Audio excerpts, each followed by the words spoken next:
Surat local crime branch પશ્ચિમ રેલવેની વડોદરા અને સુરત યુનિટે મિશન સેફ સ્ટેશન અભિયાન હેઠળ એક મોટી સફળતા હાંસલ કરી છે. આ અભિયાનનો હેતુ અનડિટેક્ટેડ રહેલા ગુનાઓને ડિટેક્ટ કરવાનો હતો.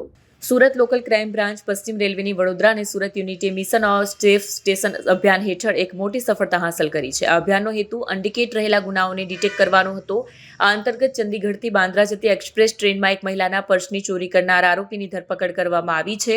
ચોરીના આરોપીને ઝડપી રેલવે પોલીસે 4 લાખના મુદ્દામાલ સહિત ધરપકડ કરી હતી. ઉચ્ચ પોલીસ અધિકારીઓ દ્વારા આ અભિયાન માટે ખાસ સૂચનાઓ આપવામાં આવી હતી. તેના પગલે પોલીસ પેટ્રોલિંગ દરમિયાન મળેલી એક ગુપ્ત માહિતીના આધારે અમરોલી વિસ્તારમાંથી આરોપી સુશીલ દહિયાની ધરપકડ કરવામાં આવી છે. પોલીસે આરોપી પાસેથી ચોરી થયેલો 4,04,950 રૂપિયાનો મુદ્દામાલ પણ જપ્ત કર્યો છે. આ મુદ્દામાલ આરોપી પાસેથી બરામદ કરવામાં આવ્યો હતો. આ ધરપકડથી રેલવે સ્ટેશન અને ટ્રેનમાં થતા ગુના પ્રત્યે પોલીસની કાર્યક્ષમતામાં વધારો થયો છે.